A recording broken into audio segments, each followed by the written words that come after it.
कल नवी मुंबई महानगरपालिका में जब सर्वसाधारण सभा चल रही थी, इसी दौरान दलित समाज की महिलाओं और अन्य लोगों ने पहले महानगरपालिका मुख्यालय के गेट के बाहर जोरदार आंदोलन किया। इसके बाद आंदोलनकारी सुरक्षा रक्षकों का घेरा तोड़कर महानगरपालिका परिसर के अंदर पहुंच गए और वहां भी जमकर विरोध प्रदर्शन किया। आंदोलन कर रहे लोगों ने बेलापुर सेक्टर 8 की झुग्गी बस्तियों को लेकर महानगरपालिका पर गंभीर आरोप लगाए हैं। आंदोलनकारी महिलाओं का आरोप है कि जिस जगह पर वास्तव में झुग्गियां मौजूद नहीं हैं, वहां झुग्गी बस्ती दिखाकर करीब 21 करोड़ रुपए के फंड का कथित तौर पर घोटाला किया गया है। महिलाओं का कहना है कि दूसरी तरफ जहां वास्तव में झुग्गी बस्तियां मौजूद हैं, वहां रहने वाले लोगों को आज भी पानी, सड़क और दूसरी बुनियादी सुविधाओं के लिए परेशान होना पड़ रहा है। ऐसे में करोड़ों रुपए का फंड आखिर कहां खर्च हुआ, इसकी जांच होनी चाहिए।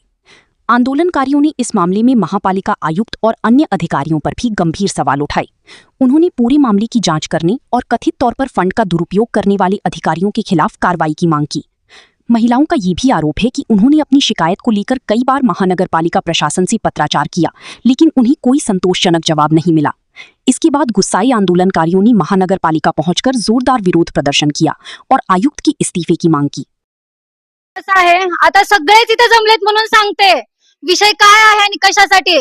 भारतरत्न बोधिसत्व परमपूज्य डॉक्टर बाबासाहेब आंबेडकरांनी मागासवर्गीय असो किंवा इतर अनुसूचित जाती जमाती असो, आपल्या हक्काचं आपल्याला बाबासाहेबांनी दिलेले, पण या हक्काचं हे जे आपल्याला आरक्षण दिलेलं आहे, हे सरकार आपल्यापर्यंत पोहोचू देत नाही। आपल्याला हक्काचे दिलेले आरक्षण, आपल्या हक्काच्या दिलेल्या सोयी सुविधा आपल्यापर्यंत मिळायला पाहिजे, म्हणून बाबासाहेबांनी आपल्याला आरक्षित ठेवलेले। मला सांगा, दलितांच्या हक्काचा निधी ह्यांना वळवण्याचा अधिकार दिला कोणी? सेक्टर 8 सीबीडी बेलापूर या ठिकाणी रमाबाई आंबेडकर नगर असेल, छत्रपती संभाजीनगर असेल, दुर्गा माता नगर आहे, त्या ठिकाणी ह्यांनी कागदपत्री अय्यप्पा झोपडपट्टी दाखवलेली आहे, जी की झोपडपट्टी ही अस्तित्वातच नाही। आणि या ठिकाणी 21 करोड म्हणजे करोडोच्या वरती उलाढाल झालेली आहे आणि हा दलितांचा आलेला वर्षानुवर्षाचा निधी हा ठिकाणी वळवलेला गेलेला आहे। जी अस्तित्वात नसलेली झोपडपट्टी आहे त्या ठिकाणी दलितांचा निधी वळवलाच कसा काय, हा माझा प्रश्नचिन्ह या ठिकाणी उभा आहे।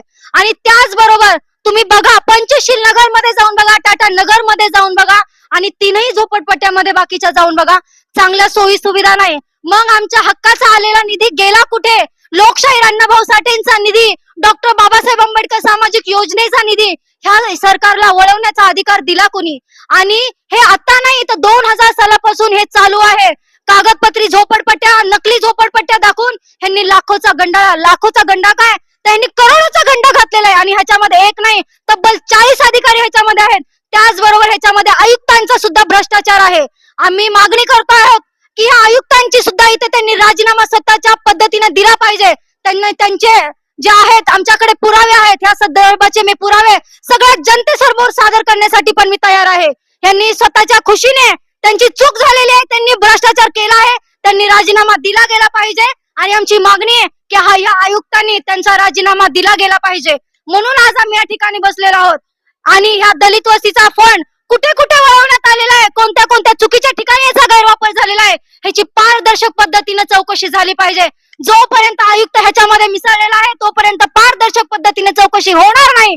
म्हणून माझी मागणी आहे की त्या ठिकाणी समिती बसवावी, समिती नेमणूक करून या दलित वस्तीच्या निधीचा, फंडाचा पूर्णतःपणे झालेला गैरवापर, जो झालेला दुरुपयोग आहे, तो सगळ्या जनतेसमोर मांडावा। या अनुषंगाने आज मी या ठिकाणी महानगरपालिकेत आंदोलन करते। मला आंदोलनाची भलेही परमिशन बाहेर दिली असेल, पण मी बाहेर का थांबायचं? जर ह्या एसी मध्ये हे भ्रष्ट अधिकारी बसू शकतात, ज्यांनी गुन्हा केलेला अधिकारी हे जर एसी मध्ये बसतात, हे कुठल्या अधिकाऱ्यांनी या ठिकाणी बसू शकतात? गोरगरीब जनता इथे बाहेर बसण्याचा अधिकार नाहीये। गोरगरिबांनी इथे आतमध्ये बसायला पाहिजे। म्हणून माफी मागते मी सगळ्या पोलिसांची की मी त्यांना डावललो, आतमध्ये आले, पण हा माझा अधिकार आहे म्हणून मी आतमध्ये आलेले आहे। भ्रष्टाचारी अधिकाऱ्यांना इथे थारा नाहीये, भ्रष्टाचारी अधिकाऱ्यांना इथे थांबण्याची सुद्धा मूलभूत गरज नाहीये। त्यांनी स्वतःच्या मर्जीने इथे राजीनामा द्यावा, कारण की त्यांच्या स्वतःच्या चुका झालेल्या आहेत। म्हणून माझी मागणी, तुम्ही सगळे बघू शकता, हे दलित वस्तीमधले गोरगरीब जनता आहे। अरे धुणं भांड्याची कामं करणाऱ्या महिला आहेत, त्यांना अजूनपर्यंत कुठल्या योजना दिल्या का? तुम्ही सांगा, तुम्ही सुद्धा सगळ्या गोरगरीब घराण्यातूनच आलेले आहात। तुमच्या आई वडिलांनी पण कष्ट केलेले आहेत, तुमच्या आई वडिलांनी पण गरीब परिस्थिती बघितलेली आहे। म्हणून सांगते की अजूनपर्यंत गरिबांची परिस्थिती ह्या झोपडपट्टीमध्ये आहे। नवी मुंबई महानगरपालिका क्षेत्रामध्ये तुम्ही बघू शकता अजूनही झोपडपट्ट्या गाव ओसाड पडलेले आहेत. का म्हणून जर महानगरपालिका एवढी अस्ताव्यस्त बनू शकते, एवढी दिमागदार बसू शकते, मग त्या 4-5 झोपडपट्ट्यांचं भलं करू शकत नाही? अरे निदान आमच्या हक्काचा निधी तर आमच्याकडे द्या, आम्ही कोणाचं मागत नाही. ही झोपडपट्टी सेक्टर 8 सीबीडी बेलापूर या ठिकाणी 3 झोपडपट्ट्या आहेत. मातोश्री रमाबाई आंबेडकर नगर, छत्रपती संभाजीनगर आणि दुर्गामाता नगर. ह्या झोपडपट्ट्या सेक्टर 8 मध्ये आहेत आणि त्या ठिकाणी कागदपत्री त्यांनी एक अय्यप्पा झोपडपट्टी दाखवली, जी की झोपडपट्टी अस्तित्वात नाही. आणि ह्या उलट बिकट परिस्थिती तुम्ही जाऊन बघा पंचशील नगर मध्ये. ह्या पंचशील नगर मधल्या माझ्या भगिनी आहेत आणि ह्याच बरोबर टाटा नगर मधल्या या भगिनी आहेत. तुम्ही जाऊन बघा, अरे इतक्या ओसाड परिस्थिती झालेली आहे, म्हणजे तिथे दिवाबत्तीची सोय नाही, अरे चालण्यासाठी रस्ता नाही, चिखलामध्ये तिथे बाहेर बसावं लागतं. विचार करा, तिथे वाहनं जात नाही. भ्रष्टाचार असा केलेला आहे की त्यांनी दलितांचा जो निधी आहे ना, त्यांनी कुठल्या तरी खासगी कामासाठी वापरलेला आहे. आता कोणत्या कोणत्या खासगी कामासाठी त्यांनी वापरलेला आहे ते त्यांनी जाहीर स्वरूपात दाखवा. पुरावे तर आमच्याकडे आहेतच, पण त्यांनी जो निधी गैरवापर केलेला आहे त्यांनी सरळ स्पष्ट पुरावे द्यावा. आम्ही दिलेली माहितीच्या अधिकाराखाली जेवढी माहिती मागवलेली आहे तेवढी माहिती आम्हाला देण्यात यावी. आमच्या जेवढ्या चौकशीच्या मागण्या तेवढ्या पारदर्शक पद्धतीने आमच्या या चौकशा झाल्या पाहिजे, एवढी माझी मागणी या ठिकाणी आहे. पत्रव्यवहार केल्यानंतर मी तुम्हाला खरंच आवर्जून सांगू इच्छिते की पत्रव्यवहार मी आयुक्तांसोबत आताच नाही, गेले 6 महिने झाले मी आयुक्तांसोबत पत्रव्यवहार करते, पण आयुक्तांनी मला नेहमीच मला तुच्छतेची वागणूक दिलेली आहे. मी प्रश्नचिन्ह उपस्थित केला होता की त्या ठिकाणी इकडे सेक्टर 8च्या या ठिकाणी सावित्रीबाई फुले महामार्ग म्हणून एक पाटी लावली होती, इतकी दुरावस्थेत पडली होती. साहेबांना पत्रव्यवहार केला, साहेब बदलून द्या पाटी. साहेबांना हे सांगितलं, साहेब अंगणवाडीच्या समस्या आहेत, तुम्ही अंगणवाडीच्या समस्या मार्गी लावा. साहेब शिक्षणाच्या समस्या आहेत, तुम्ही शिक्षणाच्या मार्गी लावा. पण साहेबांनी कुठल्याही पद्धतीचं माझ्याकडे लक्ष दिलं नाही.